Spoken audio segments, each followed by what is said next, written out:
So thank you very much, Maariah, for sharing this time with us. It is great. My name is Farah. I'm part of the Evolution One team. And we welcome you to the Member Spotlight edition. We would like for our community members to get a little bit, to know a little bit more other community members and feel connected and related. How are you today? Doing pretty well, thank you. And yourself? I'm doing great, and I'm very happy. You're looking good. Oh, thank you. That's nice. Well, before we dive ourselves into let's say, into a deeper conversation about your spiritual journey, let's briefly start to get to know you a little bit better. So could you share a little bit about yourself? Perhaps could you briefly share where are you from? I'm originally from Kentucky, and I now live near Asheville, North Carolina, on a little farm with a couple of horses and a couple of goats and a dog and a couple of cats and a housemate with 5 cats. So we're animal people. And I'm retired from doing body work and energy work for about 30 years. And I stepped away from that when I had a rather traumatic event happen, and I realized I needed to take some time for personal healing. And that's about the time I discovered Evolution One, which helped me a great deal through that process. Great. Okay, that's amazing. And if I may to ask, could you share a little bit more? What do you do for a living, if it's okay for you? So I'm retired, and as a retired person, I spend most of my time, other than just doing everyday life in the third dimension, I spend most of my time in pursuit of higher learning and spiritual development. Oh, that's great. That's amazing. I like the It's a vibe of full-time having, job. yeah, it is indeed it's a very, very full-time job, as you said. And you know what? I like the vibe of living in a farm, as you said, or have this environment with animals and nature is always a great connection in a spiritual journey. Or Yes. it is how I perceive it. The connection is deeper. It's not that the city is bad. City have their own magic as well, but I feel that in the environment when we have more nature around, it's amazing. It's a bless. Yes, and I grew up in the country, so I have that imprint as being my comfort zone. So I actually found my home that's 15 minutes from a very sweet town that's filled with lots of fascination and life and spirit and all kinds of things, just the whole spectrum. So I can come home to my little farm and walk on the grass and listen to the cicadas or the birds, or just connect directly with the elements. That's essential for me.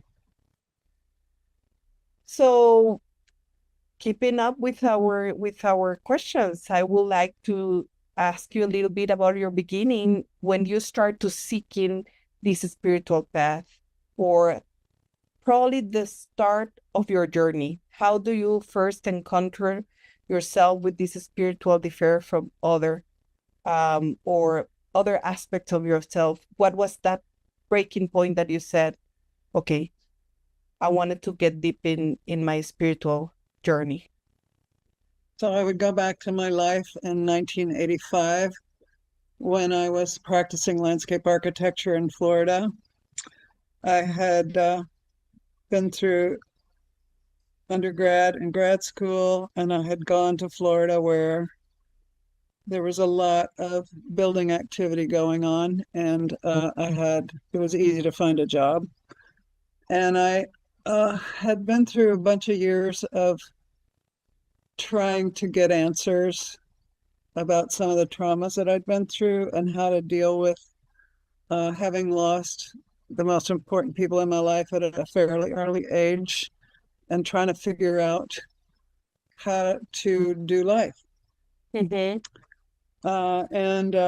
And so I was able to do life, but I wasn't thriving in the way that I knew was possible. And so I met a few teachers who came through, who were people who were channeling higher frequency beings, and they started to give me answers for things that I had never been able to find through organized religion.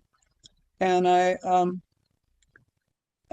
was a student of these beings for as long as they were around, and they chose one in particular that I was with for 14 years. Told us at one point that she had given us the basics of what we needed to know, and she was moving on in her evolution. And so I just, as a double Aquarian. I tend to want to learn things all the time. I made a pact with myself that I would never stop learning when I was in college because I was like, oh no, if I'm out of college, am I going to stop learning? That was a silly thought to have. But I had it, and then I was like, no way. And then I find out that this learning, especially on the spiritual path, is endless, and that we become clearer and clearer through time about what has been meant when the foundations were given to us. Because as we mature, we get a broader perspective, and also we must have the humility to know that there's always more, and there's a great deal to spiritual maturity that continues in our lives, and to stay humble because, you know, I I almost didn't do Evolution 1 because it was called Foundations. I was like, oh, I've been at this for 30 years. Well, you know, it was a new type of foundation, and it was a beautiful and organized and structured way to move into higher frequencies and to be taught by amazing beings. Oh, that's amazing. Well, thank you very much for sharing that. Because it seems like there was a specific moment in life that you feel not only the calling, but this commitment to yourself. So looking back, do you remember what was that turning point that deepened your commitment to your spiritual path? Do you happen to remember that? Um, well, it's been a long time since 1985 when I feel like this path like started to blow open for me.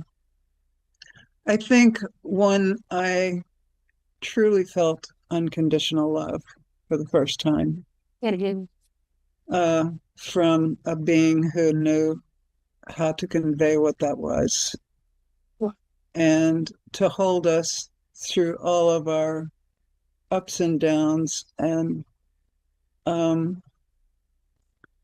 learning processes, whether they were without judgment, without judgment, that were painful oftentimes and confusing. And it, they reached out and held us with open hands. So there was a freedom in the way that we were brought this information to get it at our own pace. And so specifically, I could call out some teachers' names to you, but um, I will just say that they were beings of light, and they were very high frequency beings, and they taught us some fundamentals that have continued to expand in my awareness and understanding since then. And then more recently, when I was introduced to the Elohim through Asil's work, I was coming to I was coming through a very traumatic experience, and I really needed some solid, grounded, direct guidance to get me through the shock that I was going through. And so um, I received that from the transmissions of Elohim and from the cogent presentation and teachings that Asil has embodied. And I was like, wow, this is not only rational, but it's beyond rational. It's such high frequency work that I don't even need to know exactly how it happened, but I feel like I got my chutzpah back after having been kind of slam dunked Yeah. in a way, so in a very big way. And so it turned my life Yeah, into a much better direction. it sounds like a very transformational experience, that's for sure. And Yes. have you noticed how your personal transformation have, let's say, benefit or affected other areas of your life, like career, family, purpose, or well-being? Um, Well, it's career wise, I told you, I'm retired. So career wise, it's affected my desire for more and more spiritual awareness and understanding mhm, and clarity. mhm, So that's my new career is being of service to this planet. I don't get a paycheck for it, and I don't clock in until we have an event that I need to be there for. So it's affected my life in terms of expanding my community. My community is worldwide now, and it's so delightful. There's so many beautiful beings as part of this family and other spiritual families that collaborate with this family that I never knew possible, to know these beautiful beings that are also on the same path. And so it's wonderful to be part of that collaboration. My personal family, blood family, they are not on this path. Mm-hmm. So my family of choice to share my spiritual world with is with Evolution One and the Stargate and a few other branches that I've encountered through my insatiable curiosity. Yeah, great. So now that you're talking about different, let's say, community, either family, blood family, or other people that you have know, how has your experience with this multiple community, spiritual community, have broadened your understanding of the spiritual journey itself? Well, there's a lot of different ways people go about it. Some people still have gurus. I did Seva for a group last week who still have Indian gurus that, they're beautiful practices that they have. And although it's not my path, I can appreciate it because I see how it lifts their life and it gives them meaning and it helps them to awaken. Mm-hmm. So I have, even when people are like born again Christians and want to save me, I have clear understanding of how that's working for them. And I'm able to convince them that it's okay to let this one go if they're trying to convince me of their thing, because I'm already friends with who they think is going to save the world. I feel close in my heart and soul to that whole family of Yeshua, Mary Magdalene. I feel close to Anna. I feel close to his whole family, and probably it's a soul memory of being part of the Essenes. So I don't need that kind of convincing, and I totally understand that that's where they're at and they need it. So it's like I can hold space for people with their belief systems, and am learning how to carefully work in harmony, no matter what the belief system is, unless it's harmful to others. And if it's harmful to others, I turn around and walk away. Yeah, it sounds like a good idea. Yeah, and sometimes I think that we reach a point to understand that there is no need or discussion, but acceptance, as you said, to hold the space. And at the end, for me, what had been very rich is that I listened to their words and their explanation, and I said, we are talking about the same thing, but exactly perspective, because that will resonate with you and it will integrate to your way of thinking and operating. And for me, it's different, but at the end, the essence, we're going to the same place. Yeah, because a lot of it's based on tradition and conditioning, and who am I to say that that is not the right path for that person? Each of us are sovereign beings, and we get to choose.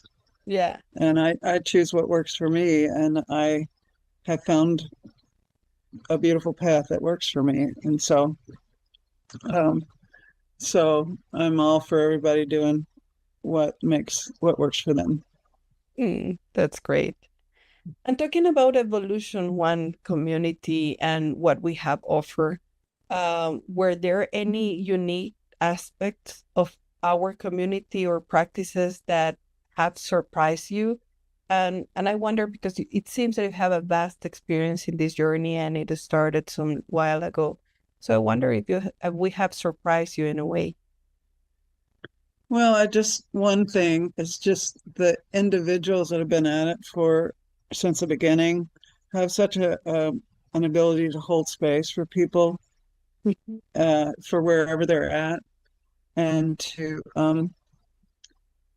help them come to their own conclusions without infusing their opinions. It's just kind of a beautiful holding space that's it's reinforced by all the ambassadors, like the ones that started with Seal in the beginning.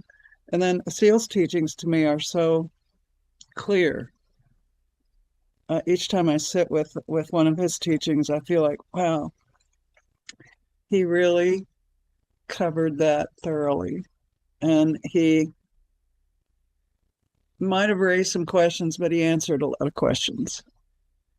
And he does it in such a way that it's coming from the heart, as well as being funneled through the brilliance of his mind, so that we can understand, because we have a need to understand often, most of the time. And then when the Elohim come in, or Emmanuel, they give such clarity from such a higher perspective that I understand why people redo the transmissions and reread the transmissions. I just did one today that I had done a long time ago, and I was like, oh my God, it's still relevant to this moment exactly now.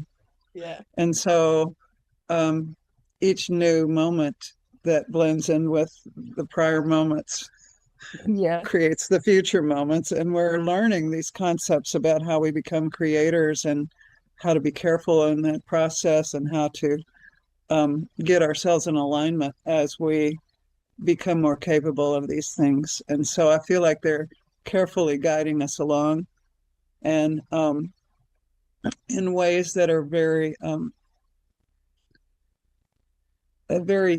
usable, immediately applicable in real life. Real life. Yeah, that's true. And what you mentioned about the transmission, it is something that I have been experiencing since the beginning of my journey with Evolution One. And it's something that I really embrace and love, because as you said, every time we do a transmission, it's relevant to this moment. But not only that, we discover new messages or concepts, or the message resonate, and we are like, there is always something. And in terms of the adjustments or the alignments, we receive what our body and let's say our energetic being can handle to that moment. But every time we get a transmission, there is a new layer and a new layer that is coming into our life. Yes. Yeah, it's really layered. It's like, where are you at in this moment? Oh, you didn't hear that the last time. Now you've heard it, and now it becomes something that can assist you in this moment, or however it shows up. It's like recently when we went to the Mexico expedition, I was there remotely. But I had been sick for a week. I think I was clearing some pretty heavy duty stuff, and I knew that my purpose was to be there in service. And I could not consciously be there in service. So I knew my soul was going to be doing the work. I got to the places we went to. I did the research. I saw these beautiful, incredible places. I was aware of certain historic correlations that I felt I was being called to be a catalyst for the shift. Not the doer of the thing, but the acupuncture needle, so to speak, to release energies that were stuck in different places. And then I was consciously taken out. And the time before, when we were in Belize, I was there for every second of it. I was watching things going on. I was so engaged. And so I was surprised at this time. I was like, no, you're kind of shaken by what's going on in the world. You're not going to consciously, emotionally, and mentally be fully present. You don't feel that great anyway, so we're taking you out, but you're still serving. So it was an interesting juxtaposition to have these two remote expeditions and to have two different experiences and to trust that there was still that my commitment to the service was still happening. Yeah, that's great. And thank you for sharing that. I think that the experience by going and visiting these places remotely, sometimes I don't know like I don't know if any other community member will feel that these resonate to them, but sometimes we hesitate a little bit about how the experience is gonna be, does it gonna work? Am I gonna be able to really connect? But when you immerse yourself into the experience and you visit those places and you energetically connect, then you can feel really amazed on how this actually works, and you can feel the connection with the places and the communication, energetic communication with these places. It's very beautiful. It's a great Yeah, experience. and sometimes you don't even see anything. It's just you feel energy. I mean, Mm-hmm. everybody experiences in their own unique ways. I just was delightedly surprised in Belize where I felt like I was actually there at each place. And I connected with beings who were there who talked to me. And I watched things happening in front of me. And then this last in Mexico, I was like, I'm gonna do it just like that. And it was like, no, you're not. You're gonna do it from your heart, and your mind and your emotions are going to be taken out of it, because it's a lot of the stuff that happened in these places toward the demise of the culture were pretty heavy, Yeah. and there was a lot of beauty prior to that.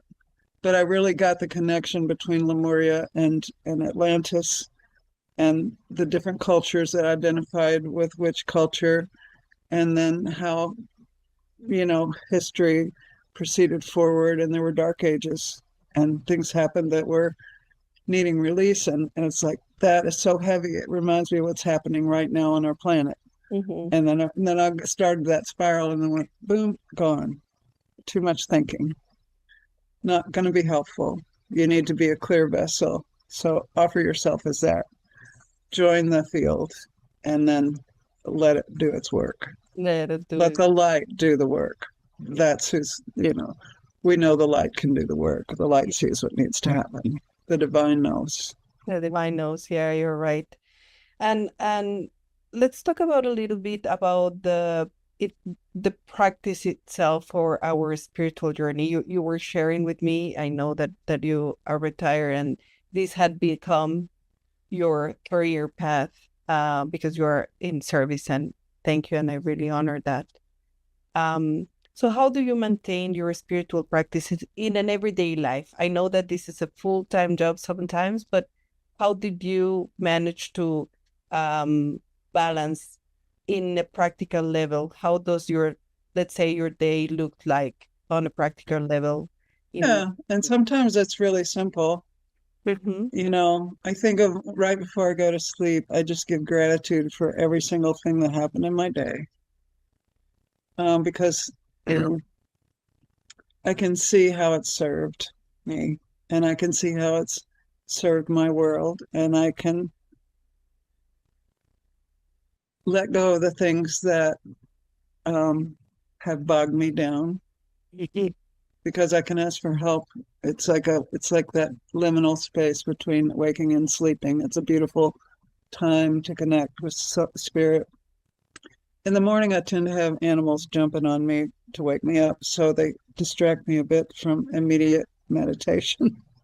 But I get back to it somehow after everybody's been fed, taken care of, and then I come back in and I engage some way with a direct connection with spirit, um, with the love of creation, with my alignment. Um, when I connect with our meditations. I tend to fall asleep because it's late at night when it happens where I am, but um, I get reinforcement of how much I love the family when I connect in our meditations, Mhm. and I have a few close friends that I connect with that are part of the family that we stay connected with. So there's a lot of life that goes on in between, and I do my very best to hold the light as best I can Mm-hmm. in situations I encounter. And if I know I'm not in balance, then I just try to keep to myself until I can get back into alignment. Mm-hmm. And so it's pretty simple. It's pretty much like one foot in front of the other, and always remembering the gratitude, and always knowing that I can plug back in and receive these teachings again as if for the first time, anytime I choose. And so that's a freedom. It's a wonderful thing. With everything all archived, we can really deepen our practice as we're able. Oh, that's great. I see that with us, you had been going through a very interesting path, and you have joined both our main pathways with the Pillars of Light in Service and Earth Keepers in Service.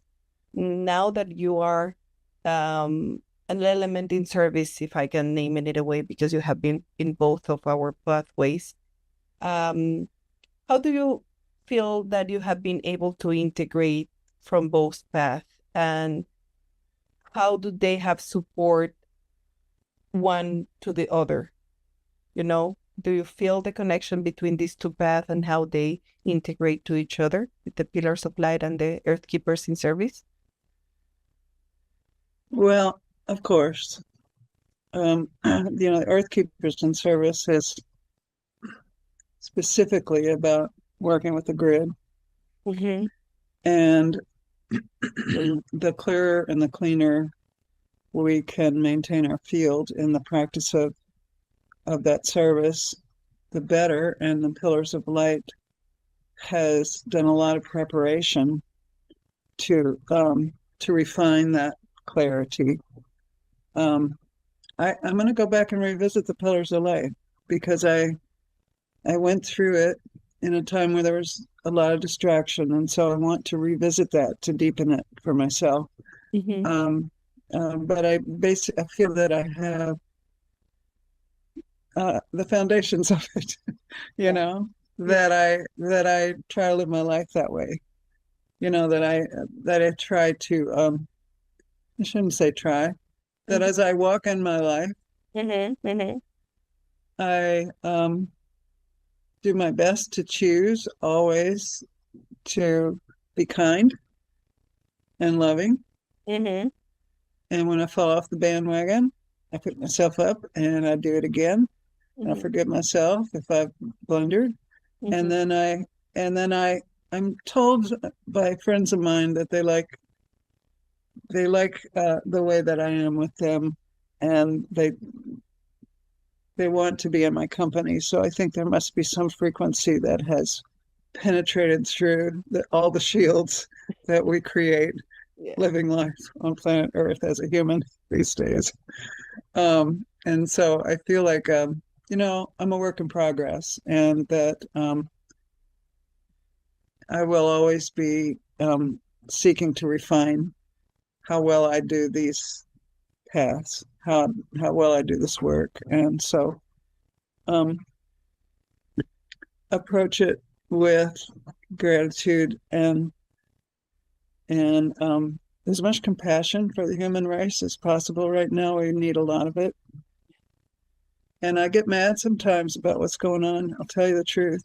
I get angry and I get frustrated and I um, get argumentative, but I try not to get too much into the details because I feel like we're in this giant shift. Mm-hmm. And in the end, we're going to come out of this living in a higher octave, and Mm-hmm. that each of us have to do our own work. So it's incumbent on us to really, always do self-inquiry and see how we're doing and see where we're at and how can we how can we improve, how can we just do this better, and how can we stand in the light as much as possible when there's so much to counteract it and we are living in duality. So learning to be in that balanced place in the center is um, it's a perpetual lesson in life on planet Earth. Yeah. And you do better sometimes than you do other times. So both Because of these paths, the original question was how they support each other. They mm-hmm, absolutely support each other because the foundation between the two is the same, our mm-hmm, intention to be of service. And as we intend to be of service, then we continue to clean up our own act. And that means ancestrally as well as personally and in our own past lives. I feel like that's what's a full-time job. yeah, indeed, it is. Great. Thank you very much for sharing. And well, is there anything you wish someone had told you when you started doing this work, this kind of work? Hmm. Just that there's always more, that there will be, and they did tell us that, is there's a never ending path of evolution. Mm-hmm. And I guess I don't what do I wish someone had actually told me? That you just have to persist. Mm-hmm. You just, you know, I got a, a little badge from Ruth Ginsburg that says, and she persisted. And it's like, yes, yes, even with the ups and downs of life, sometimes you're on the crest of the wave, sometimes you're in the trough, sometimes you're like getting back up on the crest of the wave, and it's all part of it. So yeah, I'd like to be surfing the whole time, but I'm realistic. There are things that come up, Yeah. And and yeah. and those things that come up, and when we embrace it, and sometimes uh we feel a little bit overwhelmed, but it's part of making us humans, and it's important also to experience this human life and embrace it and enjoy it because it's part of the learning and always brings Mhm. something to the surface that help us release, that help us understand and learn and grow to a new stage, and so on and so forth until we complete our journey. That is an endless journey because the soul is always learning. It's always seeking. Mhm. There's something more there uh, to reach the point. Yeah, yeah, and sometimes it's as simple as just putting one foot in front of the other. Mm-hmm. Sometimes you have quantum leaps in the process. Mm-hmm. Sometimes new faculties open up, and sometimes it feels like drudgery to get them to open up. Sometimes, you're born with things wide open. Sometimes it takes a lifetime to open them up. It's like learning patience. I think my biggest challenge in all of this is patience. I want it to happen, and I want it now, and I want humanity to jump into higher states of consciousness now, and to stop the foolishness. And it patience is, they say, a virtue. But Yeah. one of my biggest challenges. So, um, I feel like we're in good hands. We're in very good hands to be guided through um, all of these waves of shift and change. Mm. And I feel like at this point, even though they always point us back to ourselves and our own hearts and our own knowing, that we're so blessed to have this kind of guidance to keep us on this path. And I guess I wish somebody had told me that it's okay to have someone hold your hand through this whole entire process, because there's times you're going to need it more than others, and there are times when you can just sit in the bliss of knowing that you've been among the highest light that there is, and that you can take it in as much as you possibly can in the moment that you're in. And so, it's like life. You get more and more mature in the process as you have more years on the planet. Now that I have a whole lot of years on the planet, I feel like I'm becoming more and more astounded by the beauty of this path and this way that we're held in unconditional love and taught with such a cogent um, understanding of how things are can unfold for us. Oh, well, thank you very much for sharing this time with me, Mariah. I really, really embrace it. It was a great pleasure to meet you, to have this moment with you, and Yeah, also to hear from you your perspective about not only the spiritual journey but the work with us. I think that that will connect and resonate with other community members, and we're gonna enjoy more the experience itself because we will feel that there's some others like me that are experienced the same way, that we have either a vast or a short experience. At the end is a learning, and we are all together in this path. So that's great. right. And it doesn't matter how many years you've been on it. You can meet somebody who just got on the path and they're wide open. And so it's never to be compared one to the other, how their path is working out, because you don't know what they're bringing to the party, so to speak. Everything is growth. So yeah, yeah, we're all in it together. That's the beauty of it, and it's also delightful to meet you, Farah. Oh, thank you very much. Thank you for this time, Mariah, and I hope that you have a great rest of your time and your week, and see you soon. Namaste. Namaste. See you. Bye bye. Bye.